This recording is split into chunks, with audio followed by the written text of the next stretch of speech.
So hello everyone, welcome to PrepShape. ठीक है, last class में हम क्या पढ़ रहे थे कि हम टर्बिडिटी मेजर कैसे कर सकते हैं। तो हमने 4 मेथड्स लिखी थी जो 2 कैटेगरी में डिवाइड होती है, एक तो फील्ड और लैब, है ना। फील्ड में एक ही थी हमारी टर्बिडिटी रॉड, है ना, और लैब मेथड्स में 3 थी। ठीक है, तो हम देखते हैं कि ये मेथड्स है मतलब क्या क्या है और किस वे में होती है। ठीक है, फर्स्ट फील्ड मेथड में हमारा है टर्बिडिटी रॉड। टर्बिडिटी रॉड में कुछ नहीं है, एक ऐसी रॉड है, सपोज करो ये रॉड है बड़ी सी लंबी सी, यहाँ पे इसके एंड पे एक नीडल है ना, चमकदार नीडल है। ठीक है, अब क्या किया उन्होंने, एक ऐसा कुछ भी टैंक या बीकर ले सकते हैं बड़ा सा, है ना, और उसमें पहले 1 ग्राम SiO2। SiO2 क्या है हमारा, क्या था SiO2? सिलिका या मिट्टी, है ना, तो सिलिका याद रखना। SiO2 हमारा है, 1 ग्राम इसमें डाल दिया 1 लीटर में। तो मान लो सपोज करो कि यहाँ पे 1 लीटर पानी है, ठीक है, तो हमारा कंसेंट्रेशन कितना हो गया, 1 ग्राम पर लीटर। ठीक है, अब क्या किया उन्होंने, ऐसे रॉड इंसर्ट करना चालू किया। ठीक है, अब जैसे यहाँ पे क्या है, एक चमकदार नीडल है ना, चमकदार नीडल, प्लेटिनम की एक नीडल है ना, तो उसको ऐसे इंसर्ट करना चालू किया और देख रहे नहीं कि दिख रही है दिख रही है दिख रही है दिख रही है, और जब वो जस्ट इनविजिबल होने लग जाए, हो गई, वहाँ पे उन्होंने एक पॉइंट वो कर दिया, मार्क कर दिया। ठीक है, कि यदि रॉड इतनी इंसर्ट हो रही है तो ये 1 STU है। 1 STU मतलब 1 सिलिका टर्बिडिटी यूनिट।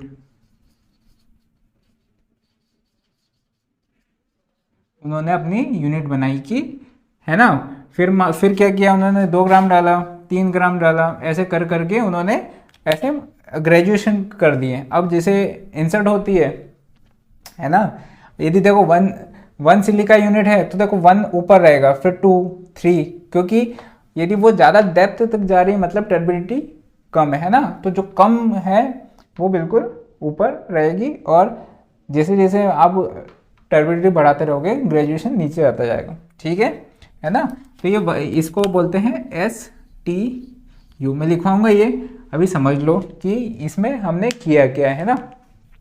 ठीक है, सेम क्या किया है जैक्सन ने भी, फील्ड मेथड है वो लैब मेथड है, लेकिन उन्होंने क्या किया, उन्होंने सेम एक रॉड ना लेके उन्होंने एक ऐसा ग्लास का ट्यूब ले लिया। क्या ले लिया, ग्लास का ट्यूब, और उसे एक स्टैंड पे रख दिया। यहाँ पे स्टैंड है, नीचे उन्होंने क्या कर दिया, मोमबत्ती ले ली, और जल रही मोमबत्ती। अब ये लोग है ना, इन्होंने 1 ग्राम वाला जो है हमारा ये वाला कंसंट्रेशन का पानी इसमें डालना चालू कर दिया, है ना। अब ये ऊपर से देख रहे हैं, कहाँ से देख रहे हैं,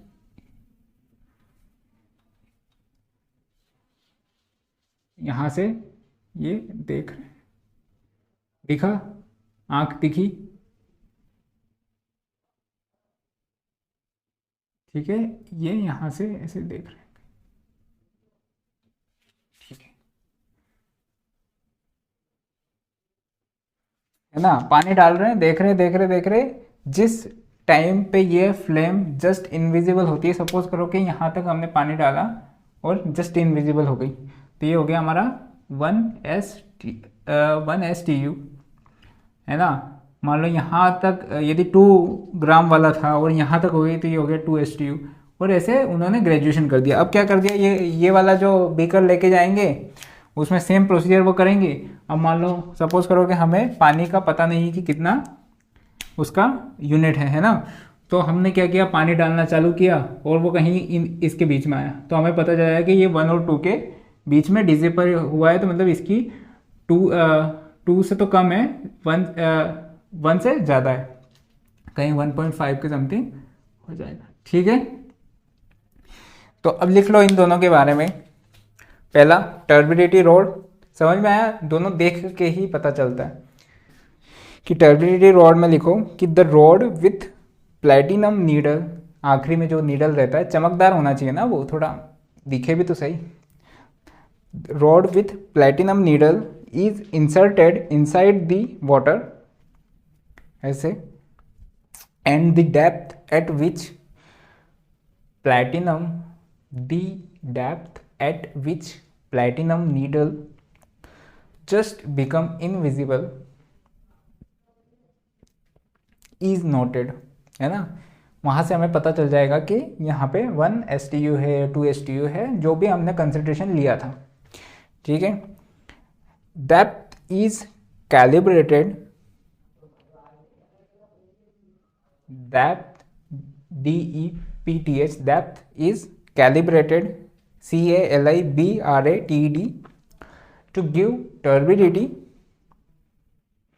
in standard units, to give turbidity in standard units। अब स्टैंडर्ड यूनिट में हमारा जो 1 STU है वो क्या होता है वो लिख लो नेक्स्ट लाइन से कि टर्बिडिटी विच 1 मिलीग्राम, यहाँ पे हमने ग्राम लिया है ना, ये अभी तो सिर्फ समझाने के हिसाब से, लेकिन यहाँ पे turbidity which 1 milligram of finally divide होना जरूरी है, वरना हम 1 मिलीग्राम उसमें एक पत्थर डाल देंगे तो काम नहीं चलेगा ना, है ना। तो फाइनली डिवाइड होना चाहिए। तो विच 1 milligram of finally divided silica produces in 1 litre, concentration क्या हो जाएगा 1 मिलीग्राम पर लीटर, है ना, ऑफ डिस्टिल्ड वाटर इसलिए लिया कि उसमें भी इम्प्योरिटी नहीं होनी चाहिए, पता चला कि पहले से ही उसकी टर्बिड वाटर था और ऑलरेडी और हमने और मिला दिया उसमें, है ना। Of distilled water is taken as standard unit and is expressed as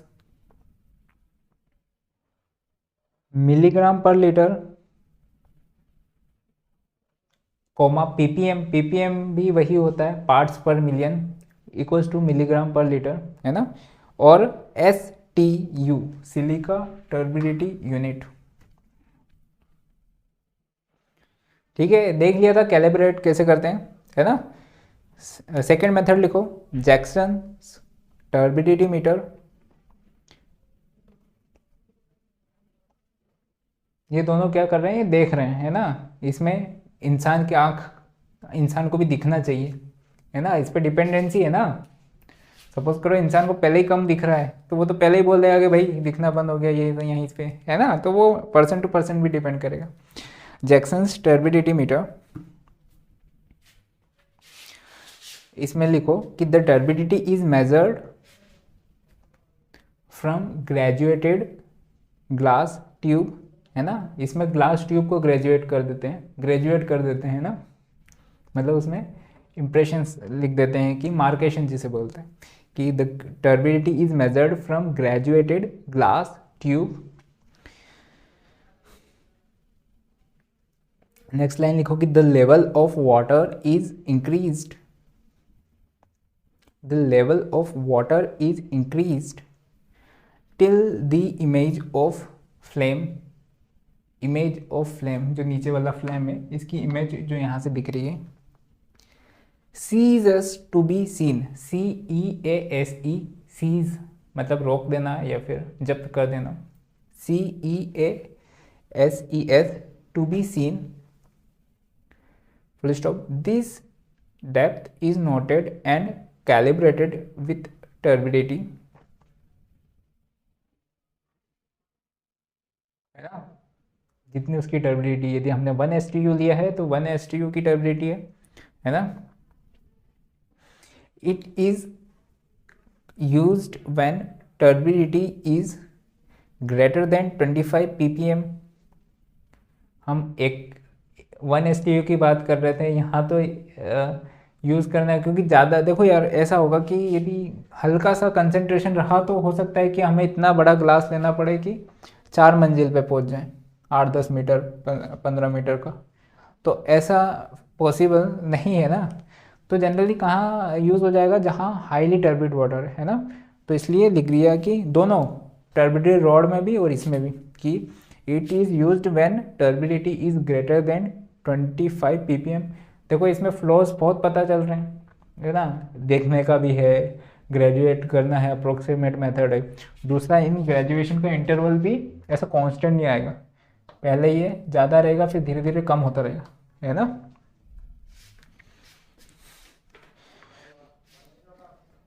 so this method is not use for drinking water, है ना।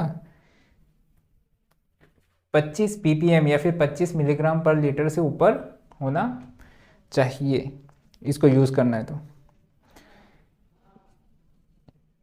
Its unit is expressed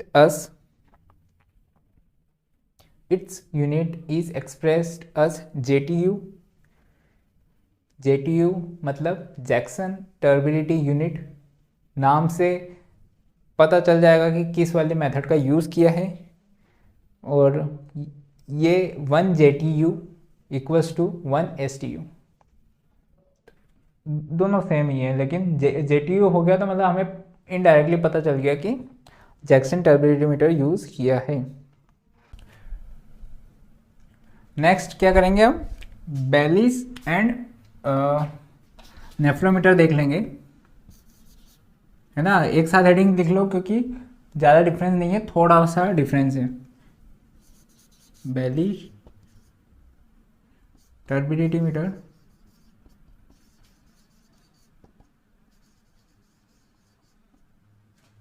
and नेफ्लोमीटर।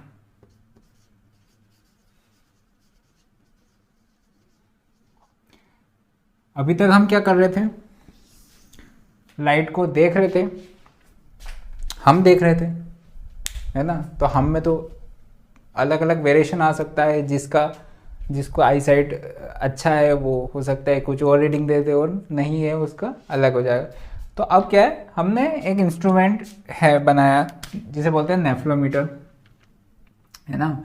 उसमें क्या किया, जैसे सपोज करो ये नेफ्लोमीटर है, तो प्रिंसिपल तो सेम है, टर्बिडिटी का हम मेजर करते हैं लाइट के थ्रू ही करते हैं, है ना। तो हमने क्या किया कि यहाँ पे सपोज करो कि अलग अलग हमने कैलिबर के ट्यूब बना लिए पहले से, है ना। अलग अलग ट्यूब ले लिए, है ना, अलग अलग टर्बिडिटी के, और बोल दिया कि ये 1 NTU, क्योंकि अब इसकी अपनी अपनी यूनिट है, सपोज करो इसको बोल दिया 2 NTU, है ना, और 3 4 ऐसे कर दिया, है ना। अब हमने क्या किया, ये डाला ट्यूब यहाँ पे, लाइट यहाँ से पास करवाई,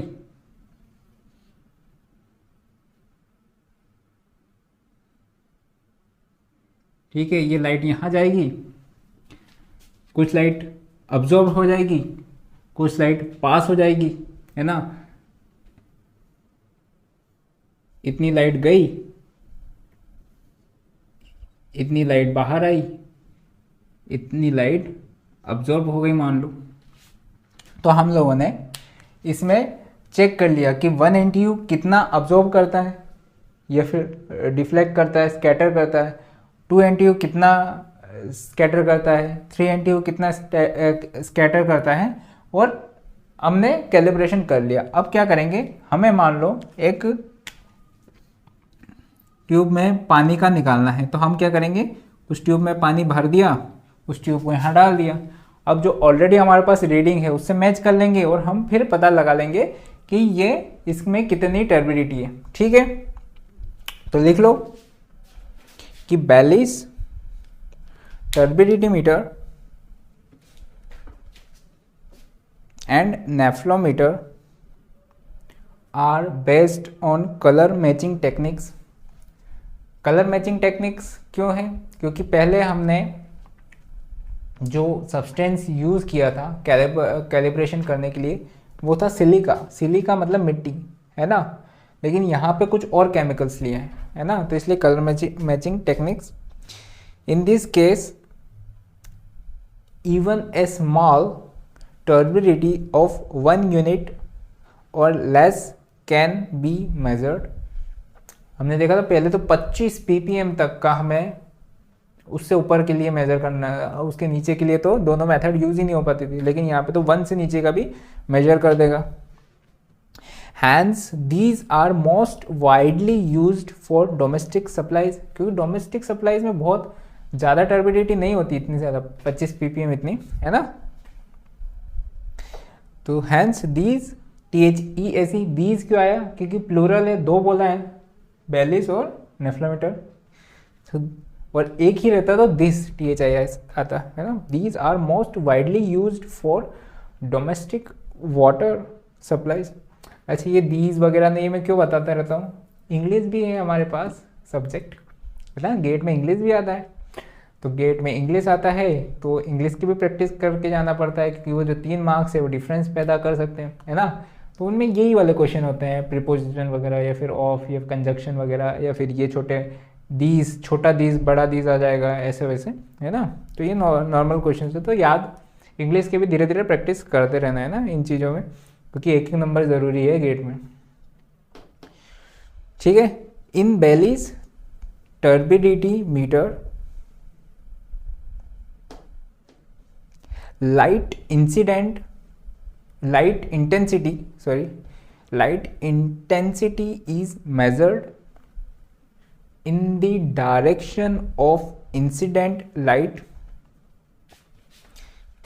बेलिस और ये जो नेफ्लोमीटर है ये अपने आप में क्यों डिफरेंस वो करते हैं कि बेलिस में जो डिटेक्टर होता है ये क्या है, डिटेक्टर, तो ये हो गया बेलिस का, यहां पे है नेफ्लोमीटर का, बस ठीक है।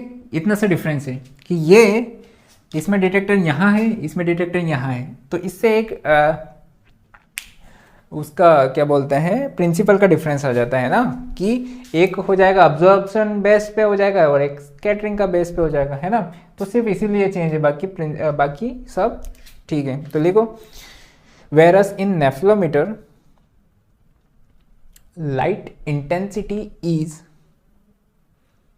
Measured at right angles to the incident ray. Incident ray ये है हमारी, इसके राइट एंगल मतलब 90 डिग्री पे।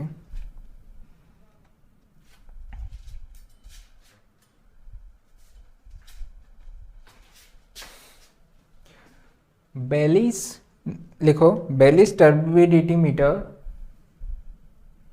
Is based upon absorption principle and nephelometer is based on scattering principle। Important line है, क्यों, क्योंकि यहाँ पे जो डिटेक्टर है उसके पास यहाँ से क्या हुआ, लाइट कुछ अब्जॉर्ब हो गई और उसके बाद जो बची है वो लाइट, तो हम अब्जॉर्प्शन कैलकुलेट करते हैं कि कितनी लाइट हमने इंसिडेंट करी थी और कितनी अब्जॉर्ब हो गई, वो कैलकुलेट करते हैं ना। लेकिन यहाँ पे जो नेफ्लोमीटर है उसमें स्कैटरिंग प्रिंसिपल है कि यार यहाँ से लाइट जितनी गई थी कितनी % स्कैटर हो गई, है ना। तो दोनों का प्रिंसिपल इस वे में अलग है। In these turbidity meter, in these THEAC, these turbidity meters, these है तो टर्बिडिटी मीटर्स आएगा, THIS है तो टर्बिडिटी मीटर आएगा, है ना। फॉर्माजीन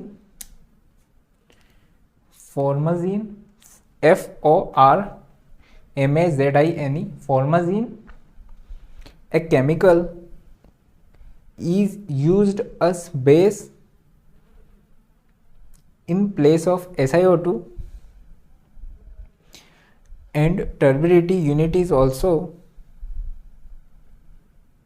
sometimes called as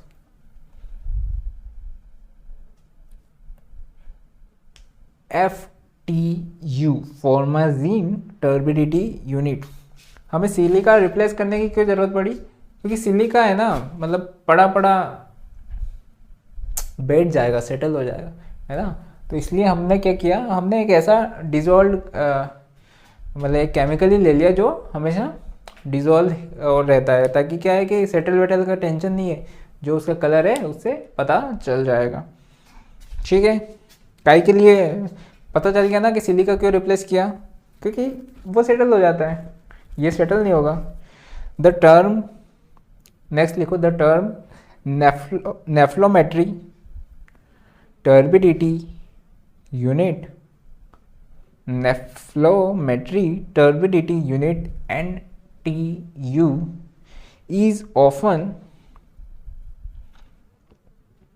used to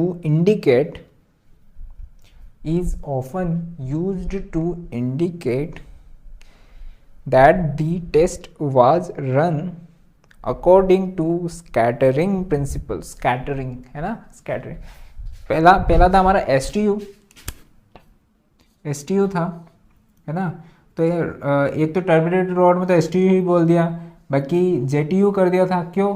क्योंकि उससे हमें पता चल रहा था कि ये जैक्सन टर्बिडिटी मीटर से यूज़ हुआ है। वैसे ही हमारा FTU है, फॉर्माजिन टर्बिडिटी यूनिट, है ना, तो इन्होंने NTU कर दिया ताकि पता चल जाए कि ये नेफ्लोमीटर से फाइंड किया गया, तो NTU। तो हमारी most important unit is NTU, है ना, क्योंकि हम ये यूज़ करते हैं NTU। बाकी ये दोनों इक्वल है, ये और ये दोनों इक्वल है, ये दोनों अलग अलग है ना। मतलब 1 STU इज नॉट 1 FTU। समझ में आ गया? इसके लिमिट्स लिख लो। देखो लिमिट्स जितनी भी जगह हैं, लिमिट्स आर हाईली इम्पोर्टेंट, है ना। प्रिंसिपल ठीक है, लेकिन जो ये दो चीज़ लिखवाते हैं हम, acceptable limit and cost for rejection, they are highly important, है ना। तो लिमिट्स, एक्सेप्टेबल लिमिट है 1 NTU, मतलब इसकी 1 NTU तो एक्सेप्टेबल लिमिट है, मतलब पानी तो हमेशा इससे कम वाला ही रखते हैं हम, है ना। तो STU तो पॉसिबल नहीं है। और cost for rejection 10 NTU।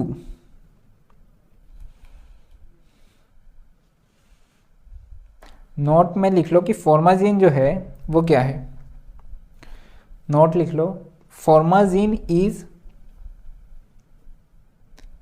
Hexamethylene टेट्रामाइन।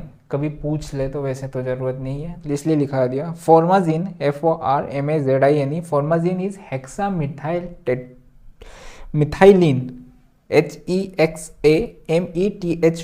HEXAMETHYLENE टेट्रामाइन, मतलब टेट्रामीन, TETRAMINE, टेट्रामीन।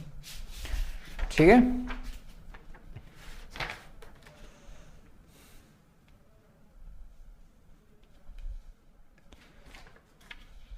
तो ये जो थे, ये टेस्ट ट्यूब थे हमारे, स्टैंडर्ड टेस्ट ट्यूब थे जिनसे हमने मैच किया, कलर को मैच किया कि पानी में ये कलर आ रहा है तो इसकी टर्बिडिटी ऐसी है ना। नेक्स्ट है हमारा कलर। ये इसमें क्वेश्चन, पोटेंशियल क्वेश्चन तो एक तो लिमिट्स का आएगा, और ये इसका प्रिंसिपल पूछ सकते हैं कि नेफ्लोमीटर का स्कैटरिंग है या अब्जॉर्प्शन है। कौन सा है? स्कैटरिंग। एंड बेलिस का अब्जॉर्प्शन। ठीक है, FTU NTU में पूछ सकते हैं कि कौन कौन सी यूनिट किस किस के बराबर है ना। FTU NTU के बराबर है, STU JTU के बराबर है, मतलब JTU STU के बराबर है, उल्टा बोल रहा हूँ। ठीक है, कलर क्या है? कलर भी दो तरह के हो सकते हैं। आपने बारिश होती हुई देखी है, बारिश होने के टाइम पे पानी का कलर कैसा होता है? चाय जैसा, है ना। ठीक है, ऑरेंज कलर टाइप का कुछ जो भी है वो वैसा कलर होता है, लेकिन कुछ समय बाद वो कलर चेंज हो जाता है ना। तो वो कलर ट्रू कलर नहीं है, अपरेंट कलर है कि वो उस समय ऐसा कलर है, फिर थोड़ी देर बाद चेंज हो जाता है। तो ऐसे कलर को अपरेंट कलर बोलते हैं। काय के कारण था वो? सस्पेंडेड सॉलिड के कारण, है ना। ठीक है, एक ये हो गया। दूसरा ये हो सकता है कि आपने कहीं कलरफुल वाटर ही देखा होगा, जैसे आपने डाइंग या फिर किसी ने लॉन्ड्री वगैरह में कहीं पे डाइंग वाइंग की है या फिर कुछ है तो कलर नीला ही है पानी का, या फिर कुछ रेस्टोरेंट वगैरह में है जहाँ पे हल्दी वल्दी का पानी होगा, येलो कलर है ना, हल्दी है, क्योंकि वो पानी जैसा है वो हमेशा पीला कलर का ही रहेगा। या फिर कहीं इंडस्ट्री में कुछ होगा, है ना, तो कलर ट्रू कलर भी हो सकता है जो टाइम के साथ चेंज नहीं हो सकता, है ना। तो सोर्सेस में कहीं से भी कलर आ सकता है, या तो सस्पेंडेड सॉलिड्स के कारण आ सकता है, या फिर लिक्विड्स के कारण भी आ सकता है ना। तो कलर तो कहीं से भी आ सकता है। तो लिखो colour, color is caused by suspended and dissolved matter. Color is caused by suspended and dissolved matter in water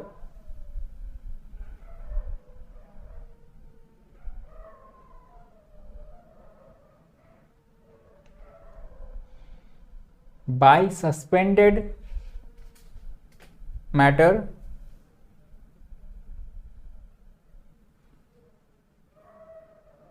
there will be apparent color, whereas dissolved matter will cause true color. True colour मतलब वो उसका हमेशा रहेगा वैसा वाला colour.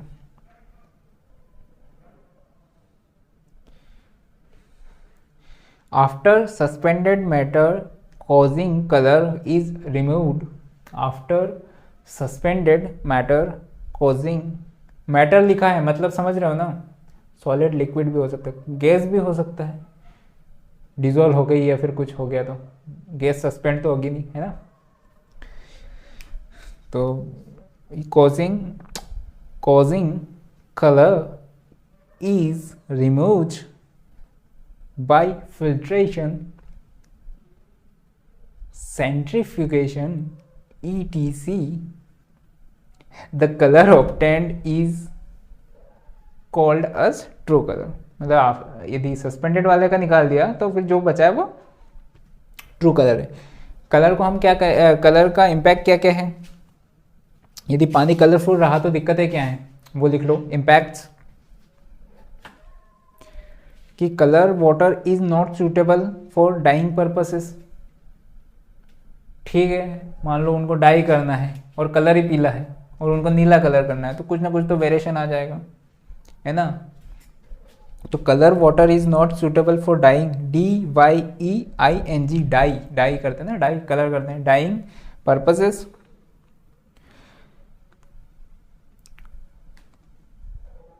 Organic compound causing colour may exert chlorine demand and hence reduce the effectiveness of disinfection by chlorine. Hence chlorine may exert chlorine demand and hence reduces the effectiveness of disinfection by chlorine। इसका मतलब क्या है कि जब हम chlorination करते हैं, disinfection की एक मेथड है क्लोरिनेशन, तो हमें मारना है जर्म्स को, ऑर्गेनिज्म को, माइक्रो ऑर्गेनिजम्स को। लेकिन भैया क्लोरीन कहीं और यूज़ हो गई इनमें, तो हमारा डिसइंफेक्शन का इफ़िशिएंसी कम हो जाएगा, तो इसलिए हम नहीं चाहते। Phenolic compound with chlorine produces taste and odour. ये भी हो सकता है कि उसमें फिनोलिक कंपाउंड हो कुछ, और जब क्लोरीन मिला तो उसमें टेस्ट जनरेट हो गया या फिर ऑर्डर, फाउल स्मेल आने लग गई पानी में से। तो phenolic PHENOLIC compound with chlorine, मतलब जब क्लोरीन से रिएक्ट होंगे, प्रोड्यूसेस टेस्ट एंड ऑर्डर। अच्छा, क्लोरीन का इफेक्टिव वेट क्या है Cl2 का, क्लोरीन गैस का, बताओ। सेवेंटी बार, है ना।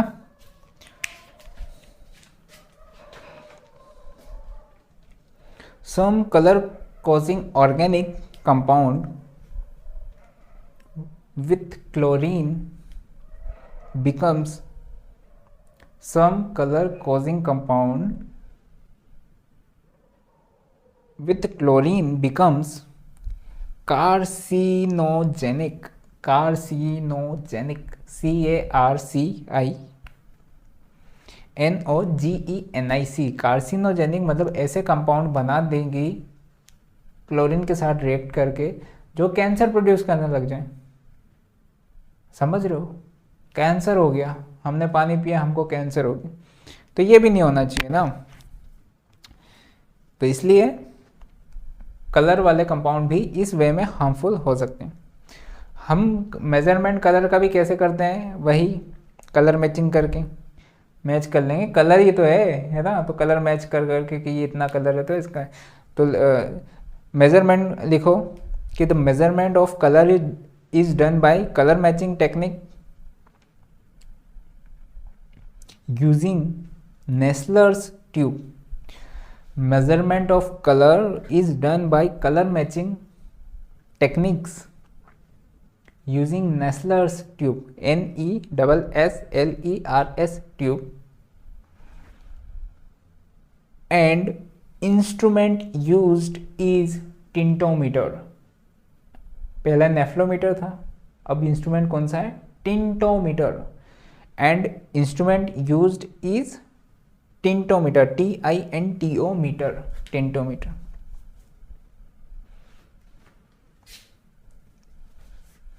नेस्लर्स ट्यूब है, अलग अलग ट्यूब से हम मैच कर लेंगे कि यार ये इससे मैच कर रहा है, मतलब इसका कलर, इसकी यूनिट इतनी है ना, मतलब देख के नहीं, वो करेगा मीटर जो अपना इंस्ट्रूमेंट है, सेम है ना। Result is expressed in TCU। TCU का फुल फॉर्म है ट्रू कलर यूनिट TCU, और Hazen unit HAZEN, Hazen unit, where 1 TCU true color unit is equal to, where 1 TCU is equal to color produced by 1 milligram per liter of platinum in the form of chloroplatinate ions,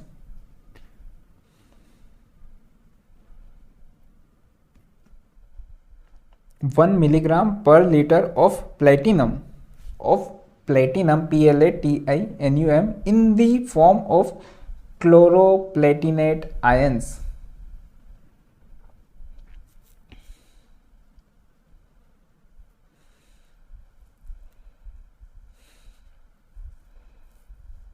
So acceptable limits मतलब acceptable limit is 5 TCU, और cause for rejection is 25 TCU। Turbidity का क्या था, 1 NTU and 10 NTU, cause for rejection है ना, cause for rejection।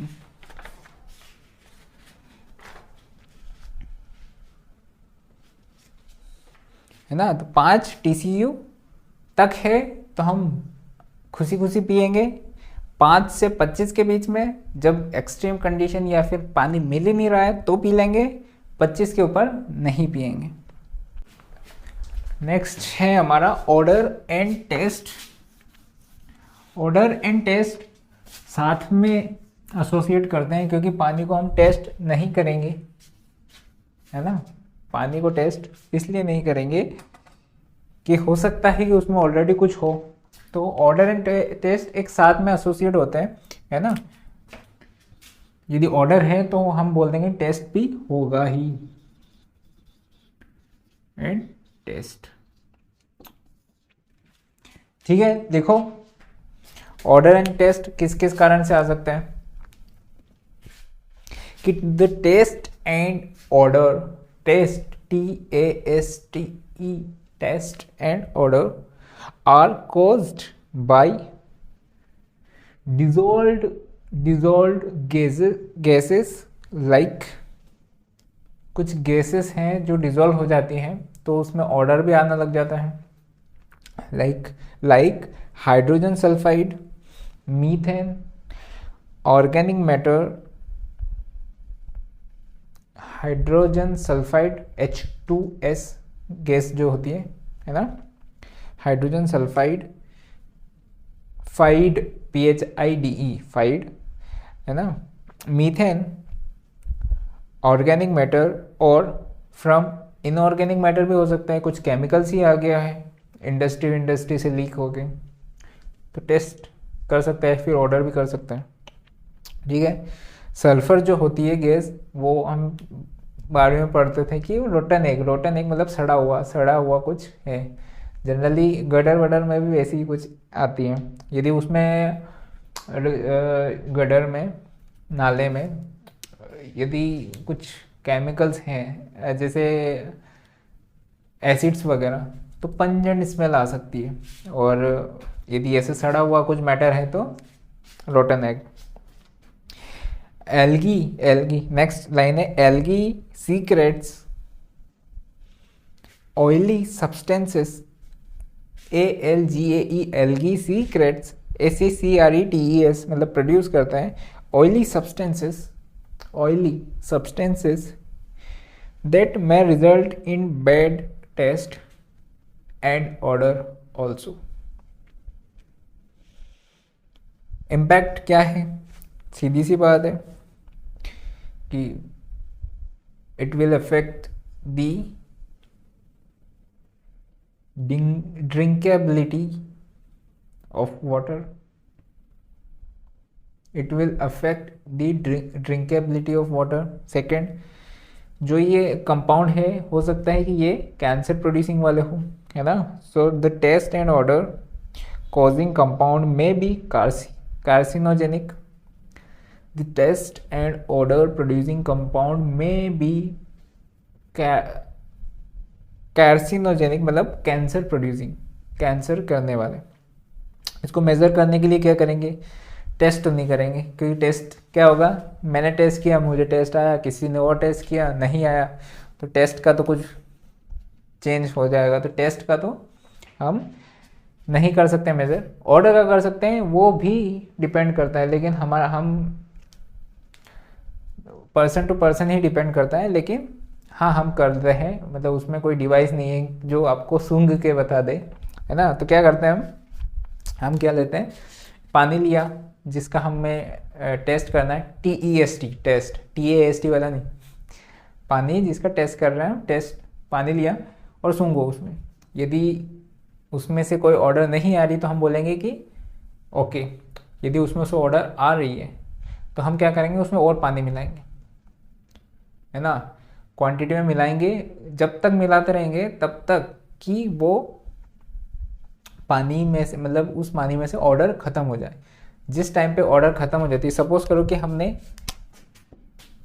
A ml पानी लिया और उसमें B ml पानी डाला, तब जाके ऑर्डर लेस बन गया। अभी ये ऑर्डर वाला था, दोनों को मिला दिया तो ऑर्डर लेस बन गया, डिवाइडेड बाई A, है ना। तो ये हो गया हमारा TON, ये हमने डिफाइन कर दिया, है ना, कि ये इस वे में हम उस पानी को डिफाइन कर देंगे। अब हम, है ना, इसकी TON थ्रेशोल्ड ऑर्डर नंबर जो टॉन है, इसका हम क्या करेंगे, जो एक्सेप्टेबल है इसकी लिमिट सेट कर देंगे कि इतना इतना तक एक्सेप्टेबल हो जाएगा। ठीक है, तो लिख लो कि ऑर्डर मेजरमेंट लिख लो, इसका कैसे मेजर करेंगे, तो हेडिंग लिखो measurement. Order is generally measured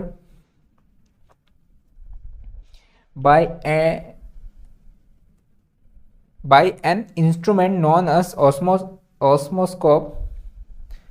instrument तो है लेकिन वो सेंस नहीं करेगा ना, सेंस तो खुद को करना पड़ेगा। by diluting the water sample up to an extent it is hardly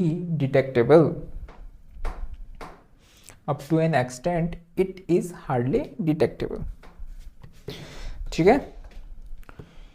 next line है, the intensity of taste, TAST and odour taste and odor is represented and expressed as threshold order number ton, TON, threshold, THRESHOLD, threshold, order, ODOUR, number. It represents the dilution ratio. It represents the dilution ratio at which order is hardly detectable. मतलब तब तक dilute करते रहेंगे तब तक कि हमें वो पानी ऑर्डरलेस ना होना चाहिए। और ये जो बी है ये भी ऑर्डरलेस होना चाहिए पानी, डिस्टिल वाटर या फिर कुछ ऐसा। तो पता चले इसमें भी ऑर्डर है इसमें भी ऑर्डर है, तो कभी डालते जाओ फिर पानी, है ना। टन का फॉर्मूला लिख लो, ton TON equals to AB, ये ML मत लिखना, ये तो बताने के लिए लिखा था मैंने, AB/A, where A is volume of odorous water। odorous water इसलिए लिखवा रहा हूँ क्योंकि यदि odorless water है तो फिर तो हमें डाइल्यूट करने की ज़रूरत ही नहीं है ना, सीधा सा एक्सेप्टेबल है ना। तो वॉल्यूम ऑफ ऑर्डरस, ODOROUS, यदि ऑर्डर है उसमें तभी हम डाइल्यूट करेंगे ना उसको। Orders water in ml and B is the volume of order free water in ml required to produce a mixture MIXTURE, required to produce a mixture in which odor is hardly detectable। MIXTURE, mixture in which odor is hardly detectable। Next line, ton testing is done in cold water। ये जो testing है ये cold water की करते हैं, because increase in temperature में change the taste and odour. कैसे? Suppose करो आप हमने पानी का टेम्परेचर इंक्रीज किया तो कुछ रिएक्शंस हो गई और कुछ कंपाउंड बन गए मान लो, है ना, तो हो सकता है टेस्ट एंड ऑर्डर चेंज हो जाए। ठीक है, the testing is done in cold water because increase in temperature में change the taste and odour. TAST, taste, चखना, टेस्ट। लिमिट क्या है इसकी? एक्सेप्टेबल लिमिट इज कितना हो सकता है? 1 टन। इससे कम हो सकता है क्या? सोचो, पॉसिबल ही नहीं है ना। 1 टन वो वाटर है जिसमें हमने कुछ मिलाया ही नहीं, A/A, B 0 है ना। A से छोटा कुछ हो ही नहीं सकता, तो 1 टन इज एक्सेप्टेबल, मतलब जो पानी आया है वही ऑर्डर फ्री हो तो 1। Cost for rejection is 3 ton. समझ रहे हो?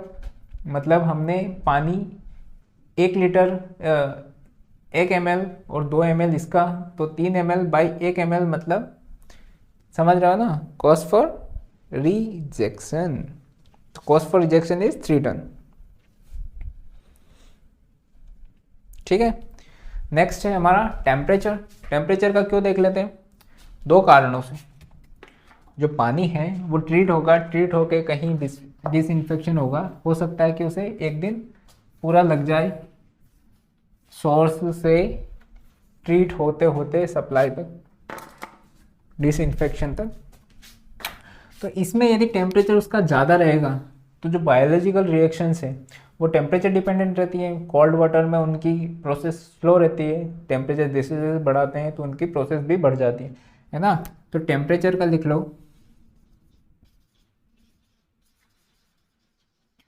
है ना। तो टेम्परेचर में अपर लिमिट भी होनी चाहिए, लोअर लिमिट भी होनी चाहिए। तो अपर लिमिट काय के लिए डिसाइड होगी कि इससे ज़्यादा यदि टेम्परेचर रहा तो उसमें पानी में रिएक्शंस क्योंकि उसमें तो ऑर्गेनिक वगैरह अभी ट्रीट थोड़ी हुआ है, वो पानी आ रहा है हमारे पास, उसमें कुछ भी हो सकता है। तो उसमें है ना, और कम इसलिए है कि मान लो कम, यदि ज़्यादा ही कम है पानी का टेम्परेचर तो पी नहीं पाएंगे ना, तो उसका एक मिड रेंज होना चाहिए जिसमें, है ना। तो टेम्परेचर लिखो, temperature affects AFFECTS, affect effect में अंतर, ये जो कॉमन वर्ड है ना, तो ऐसे ऐसे वर्ड के जनरली गेट में इतने लेवल के इंग्लिश आते हैं। जैसे अभी मेरे से कोई पूछेगा अफेक्ट इफेक्ट का डिफरेंस तो नहीं समझ में आएगा, उस टाइम पे जो भी दिमाग में आएगा लगा दूंगा मैं, है ना। तो ऐसा रहता है बस।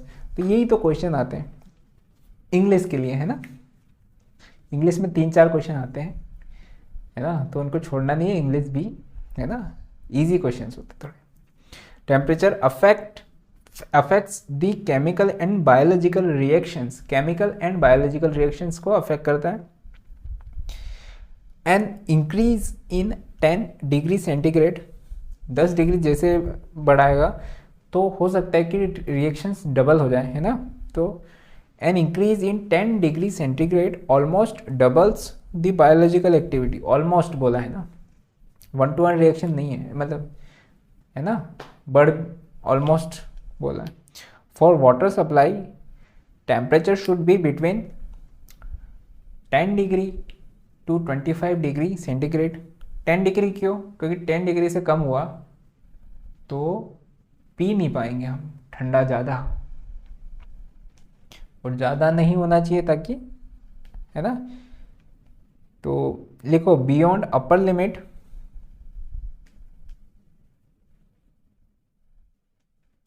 rate of biological decomposition increases